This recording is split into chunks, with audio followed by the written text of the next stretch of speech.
2 equation கொடுத்துட்டாங்க. இதோட HCFனா காமனாக இது ரெண்டுத்தாலையும் டிவிசிபிள் ஆகக்கூடிய அந்த ஃபேக்டர் வந்து என்னது அப்படின்னு சொல்லி கேட்குறாங்க.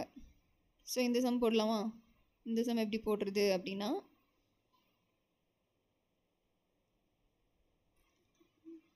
இது வந்து லாங் டிவிஷன் மெத்தட் அந்த மாதிரிலாம் சொல்லுவாங்க. ஸோ அதை யூஸ் பண்ணி தான் நம்ம சால்வ் பண்ண போகிறோம். ஸோ பெருசாக இருக்கிறத வந்து உள்ளே போட்டுக்கலாம். 2x³ - 5x² + 5x - 3. குட்டியாக இருக்கிறத வெளியே போட்டுக்கலாம். x³ + x² - x + 2. ஸோ இந்த x³ நம்ம எதை மல்டிபிள் பண்ணால் நம்மளுக்கு 2x³ வரும்? 2ஓட மல்டிபிள் பண்ணாவா? அப்போது ஸோ 2ஓட இந்த ஈக்குவேஷன் எல்லாத்தையும் மல்டிபிள் பண்ணலாம். அப்போது என்ன வரும்? 2ஓட மல்டிபிள் பண்ணால் 2x³.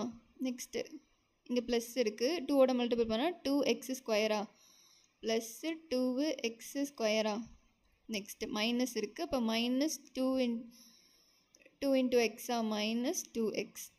நெக்ஸ்ட் இங்கே ப்ளஸ் இருக்குது. ப்ளஸ் 2 × 2 4 +4. ஓகேவா? இது இருக்குது. ஸோ இப்போ நம்ம என்ன பண்ணோன்னா, இந்த சைனெல்லாம் சேஞ்ச் பண்ணிக்கிட்டோன்னா இது ரெண்டும் நம்ம கேன்சல் ஆகுமா? ஏன்னா ஒன்று ப்ளஸ் ஒன்று மைனஸில் இருக்கணும். அப்போ தானே இது நமக்கு கேன்சல் ஆகும். ஸோ நம்ம சைன் எல்லாத்தையும் சேஞ்ச் பண்ணிக்கலாம்.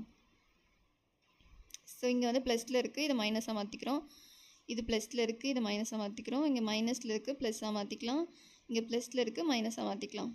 ஸோ இப்போ என்ன பண்ணலாம்? இது ரெண்டு சேமான வேல்யூ டிஃப்ரெண்ட்டான ப்ளஸ்ஸு மைனஸ்னு இருக்குது, இது கேன்சல் பண்ணிக்கலாம். நெக்ஸ்ட்டு பாருங்கள், இங்கே மைனஸ் இருக்குது, இங்கே மைனஸ் இருக்குது. Minus into minus plus. அப்போது 5 + 2 7x².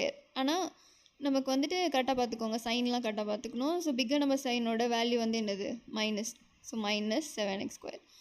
நெக்ஸ்ட்டு ப்ளஸ் தான் இருக்குது. ஸோ ப்ளஸ்ஸு 5 + 2 வந்து 7x. நெக்ஸ்ட்டு பாருங்கள், மைனஸ் இருக்குது, மைனஸ் இருக்குது. So minus into minus plus. Plus பண்ணால் 3 + 4 வந்து 7. சைன் வந்து பிக்கர் நம்பர் சைன், ரெண்டுமே மைனஸ் தான், அதனால் மைனஸே போட்டுக்கலாம். ஸோ நம்மளோட ஆன்சர் வந்து இதுதான். இது வந்து இந்த ரெண்டு டேபிள்லையுமே காமனாக இருக்கிற ஈக்குவேஷன். ஸோ -7x² + 7x - 7 தான் நம்மளோட ஆன்சர்.